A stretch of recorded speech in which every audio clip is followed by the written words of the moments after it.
Anyway, so I'm going to be doing a book review today, and I've never done that before, and I want to try and start doing them more often, but I have no idea what I'm doing, so yeah, I'm kind of nervous about that, but I'm sure it'll be fine, and I mean, it can't be too horrible because then I wouldn't be on the internet and you wouldn't be watching it, right?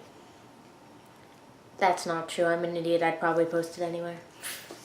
Anyway, so today I'm going to be reviewing Brave New World by Aldous Huxley. I have no idea how to pronounce that name.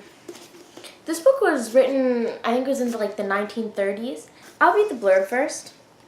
Aldous Huxley's profoundly important classic of world literature, Brave New World, is a searching vision of an unequal, technologically advanced future where humans are genetically bred, socially indoctrined, and pharmaceutically anesthetized to passively uphold an authoritarian ruling order whose motto is community, identity, stability, all at the cost of our freedom, humanity, and perhaps our souls. A genius who spent his life decrying the onward march of the machine, New Yorker. Huxley was a man of incomparable talents, equally an artist, a spiritual seeker, and one of historians' keenest observers of human nature and civilization. Brave New World, his masterpiece, has enthralled and terrified millions of readers and retains its urgent relevance to this day as both a warning as we head into tomorrow and a thought-provoking, satisfying work of literature. Written in the shadow of the rise of fascism during the 1930s, Brave New World likewise speaks to a 21st century world dominated by mass entertainment, technology, medicine, and pharmaceuticals, the arts of persuasion, and the hidden influences of the elites.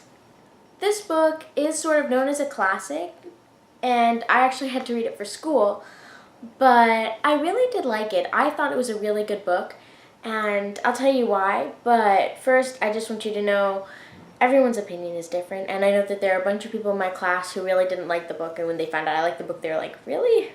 So, everyone's opinion is different, so even though I loved the book, doesn't mean you will. One thing to keep in mind, though, when reading this book is you don't understand everything as it's going on. There's a lot that seems confusing, and as you read on, you understand it.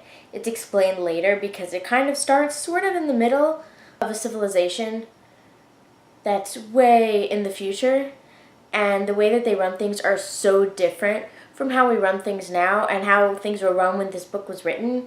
It takes place in this dystopian future, but reading the book, one thing that I love that the author does is the author doesn't treat it like a dystopian future. The author treats it like a utopia. The people who are living there don't think they're living badly.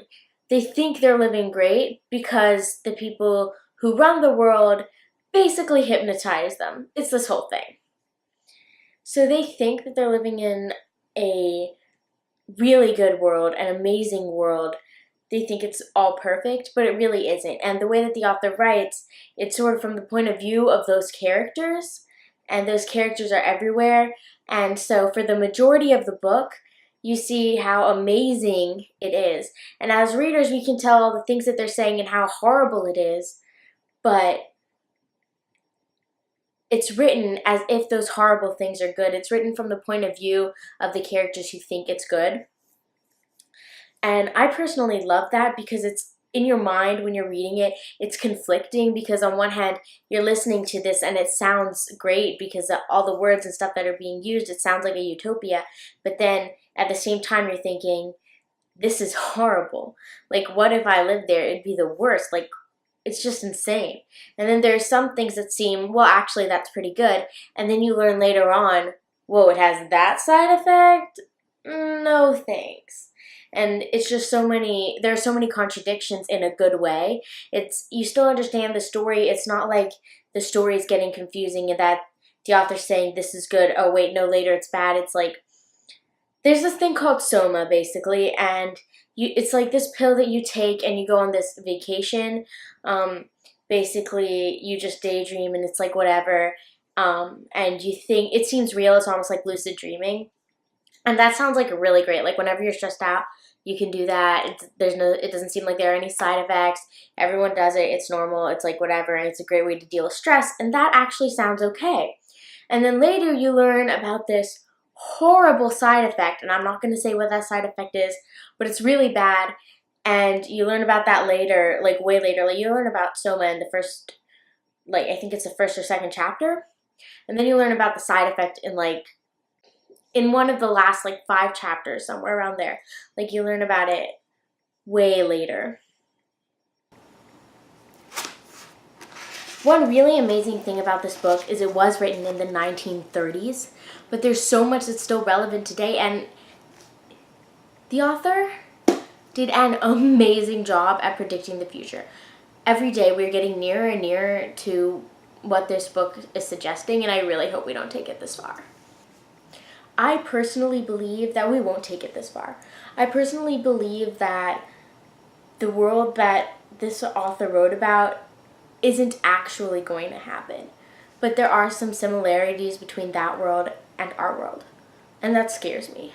It is kind of scary. One of the things that they wrote about here in the book is pornography. That did not exist in the 1930s when this book was written.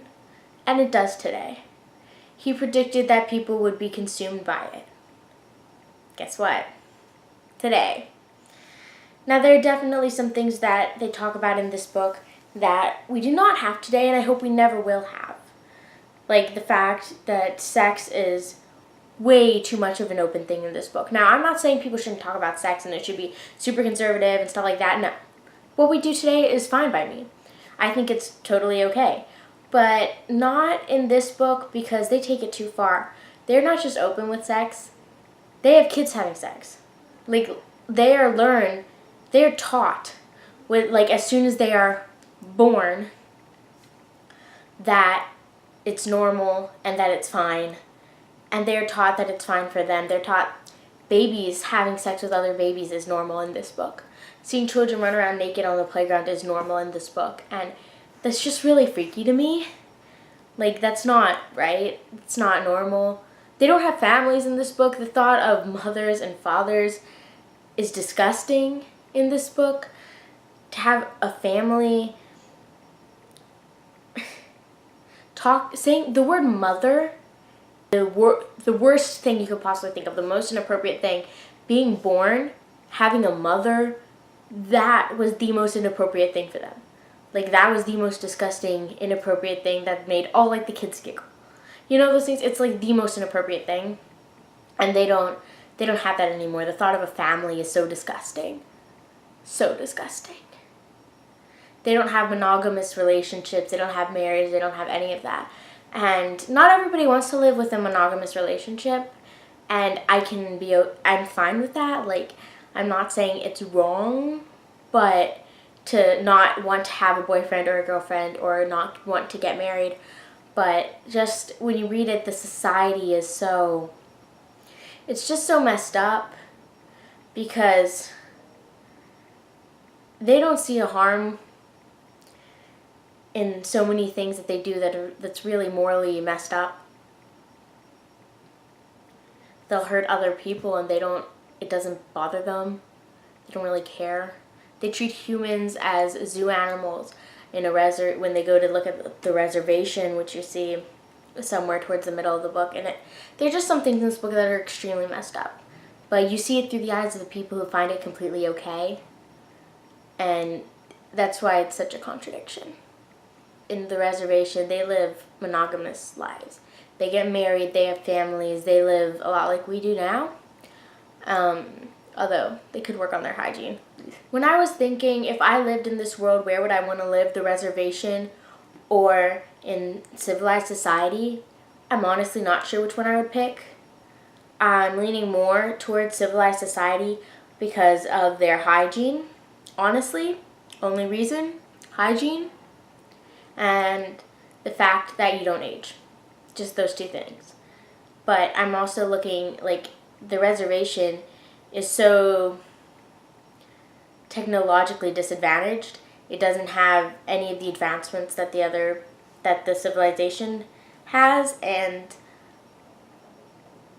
that's okay, except they don't really have the proper means of keeping healthy, of doctors, of hygiene, and I don't think I can stand that. But at the same time, I care so much about family in the sense that I really want a family and I want children, so I'm not really sure where I would want to live because I would want children, so I would want to be in the reservation because of that. But at the same time, they get sick, they age, and the civilized society doesn't have any of that. They're healthy, they're sanitary, but there are so many drawbacks there. Morally, emotionally, emotions don't exist there. Did I not mention that? They don't have emotions.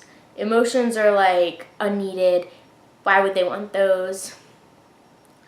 The civilized world is amazing if you look at it thinking as someone who wants to rule the world. They were clever in the fact that they made it so easy to rule and control those people. But looking at it as just someone who just wants to live there, it's horrendous.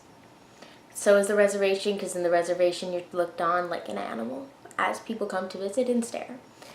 Neither one is a good way to live, and I really hope our society doesn't become like this, no more than we are now. Honestly, I think one of the things I hate the most, but also love the most, is the way this book ended, and the way the author wrote the ending. The author wrote the ending in such a way that I actually had to read it twice to be 100% sure what just happened. And it was such a shocking ending. It's just, I'm sure that there are plenty of people who read this book and are expecting this ending, but I wasn't expecting it at all. And, like, when I read it, I was just like, and as soon as I figured out what happened, I saw that there were millions of signs that I just didn't notice. Like, I noticed them, but I didn't notice that they were signs that this was going to happen. And I'm sure, I have a feeling that most people who read this book knew it was going to happen. And I kind of sound like an idiot not seeing it, but I didn't see it. And the way the author wrote it, it's just so sad because they didn't plainly state it. And if you plainly state things, they do have less of an emotional impact. But instead, the author wrote, "The door of the lighthouse was ajar. They pushed it open and walked into a shuttered twilight. Through an archway on the further side of the room, they could see the bottom of the staircase that led up to the higher floors. Just under the crown of the arch dangled a pair of feet. Slowly, very slowly, like two unhurried compass needles, they felt turned towards the right, north, northeast, east, southeast, south, south, southwest, then paused, and, after a few seconds, turned as hurriedly back towards the left, south, southwest, south, southeast, east."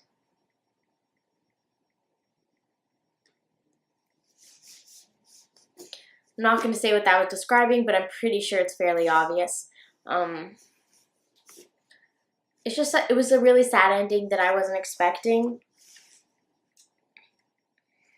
And the way the author just wrote it, it really impacted me emotionally. Like, I actually dropped the book.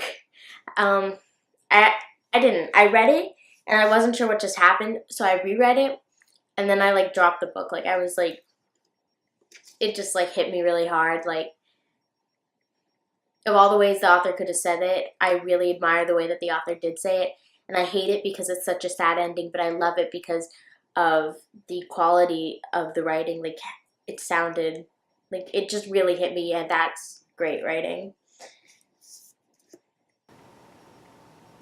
I hope that was an okay book review. I really suggest that you read the book. It really does make you think a lot, and I know in the summary they use a lot of, like, really big words all put together, and I just want to say the entire book is not like that. Oh, one more thing. There is this one chapter in the book where they go back and forth through multiple scenes. You see these mini paragraphs. I think it's in the first or the second chapter. And you see these mini paragraphs of a bunch of different scenes. And it's kind of hard to distinguish when they're talking about what scene. That's only happens once in the book. And honestly, I'm not sure if I would have continued reading if it wasn't a school book and I had to. Because I was just so confused during that part. And I was like, what is going on? But that only happened that one time, so I'm really glad that I did have to continue reading because that was really good. it was a really good book other than that, like that. So just ignore the first, like, I guess, like 3 chapters, and then it gets really good. So yeah, okay, well, that was my first ever book review. I hope it was good. I am really trying to get into booktube a little bit more because, like, I don't know if you know, but I've definitely said on my channel before I want to be an author, so getting into booktube is a good start, and I love reading, so I figure why not just get into it a little bit more. I'm super nervous about how this is going to turn out. I personally don't think I did a very good job, but the more I do it, I think the better I'll get at it, and yeah. Anyway, so if you have any video ideas for what else you think I should do, leave it in the comments below. I'm not kidding with this. Like, literally, do you know how hard it is to come up with video ideas?